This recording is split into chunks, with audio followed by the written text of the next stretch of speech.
Good morning, everyone, and welcome to Unique Not Different with me, Shamla. Today is World Autism Awareness Day, and it's the beginning of Awareness Month for Autism.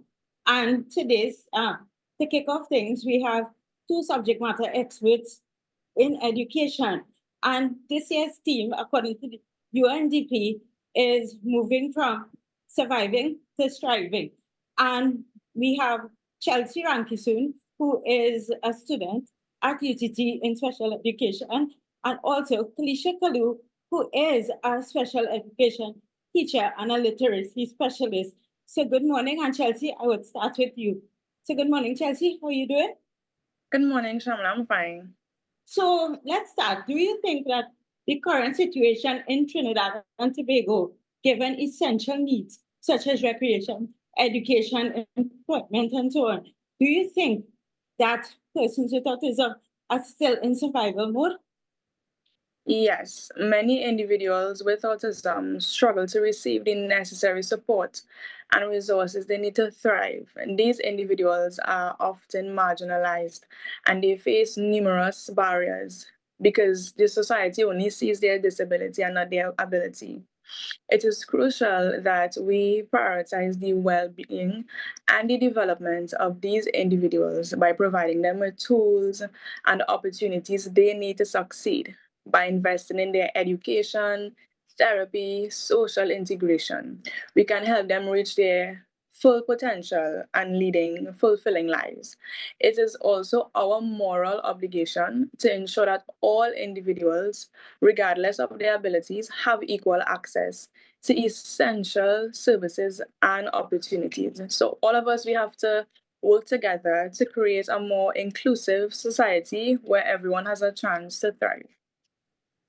Excellent. Keisha, nice meeting you. Um, what are some key components of quality education for children with special needs in their early years?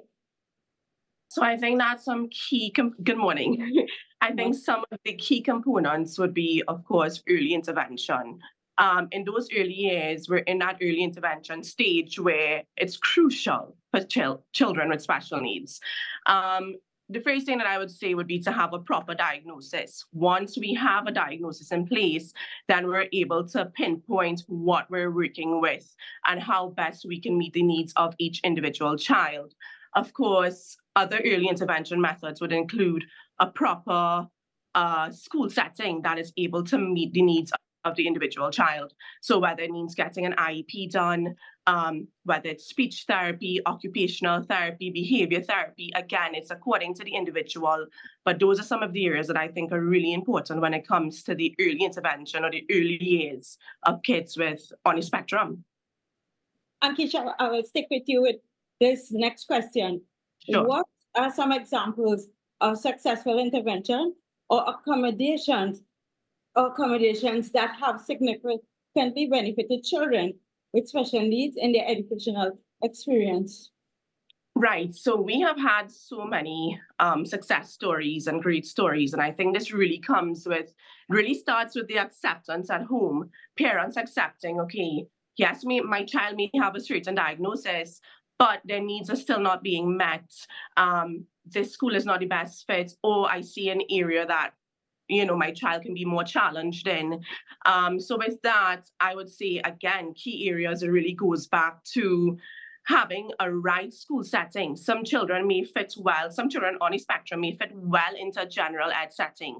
They may do well, they may be, it's fine for them. But then we have a lot of other kids that they don't do well in a general ed setting. They may need more of the individualized approach, a specialized approach, special educators to come in, as I said before, do an IEP, have the necessary intervention, whether it's one-on-one attention, really meet their individual needs, which in a general ed setting, it's hard to do. So once we're able to pinpoint that and, target those areas, there's so many improvements that we've seen, not only in academics, but speech, overall development, emotional development, you name it. Behavioral and so on, yes. So correct.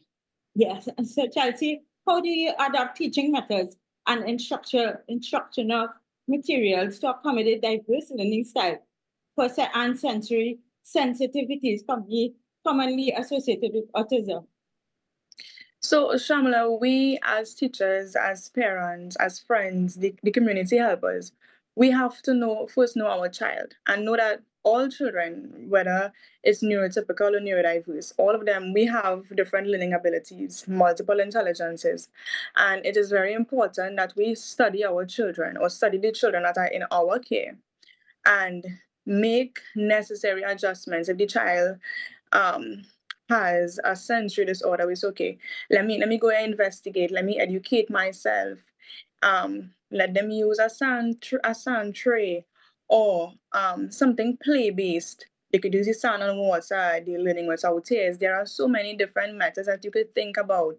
Different craft activities that you can use. It doesn't have to be a standardized activity. They have to sit down by the desk. It doesn't have to be like that all the time. Children at this age, especially the early intervention, they learn through play. And it is important that we know that all children have multiple intelligences. And once we explore all those multiple intelligences, it would be easy enough for the parents and the educators to adapt the lessons. Felicia, how should teachers collaborate with parents and caregivers to ensure consistency and continuity of support for children with autism between the home and school environment? Right. So I think communication and feedback is so important here because a lot of the time the school environment and the home environment is separated. Now, what we need is for everyone to come on board, come together and work as one team, whether it's at home, parents, teachers, therapists. So what we do is really have that communication going, have that feedback going, give advice to parents, educate them. Sometimes they have questions. They come to us, you're dealing with a certain behavior, a certain challenge. Miss, how can I do this? How can I do that? Again, that is where we really try to, give the best support that we can. So I would say communication is key, feedback is key, as well as if we're looking at the academic aspect, the IEP comes in there because an individual educational plan, typically, yes, it's created by the teachers, but the aim is to bring the therapist in, bring the parents in. So again, everyone is working on the same goals. So right away, mom and dad know, okay, this is what we're working on. I can reinforce these at home, whatever the case may be. Yeah. So team, I want to say thank you so much for coming and sharing this, I guess, fundamental knowledge, because without these fundamental basics in education, children won't be able to survive and move on. They need these basic skills. So thank you so much for coming, taking your time, effort, and energy, and sharing your knowledge, as I said. So guys, with that being said, I want to say thank you so much for tuning in to this week's segment of Unique Not Different. As I always say, be good, do good. Bye, everyone. Bye-bye. Bye.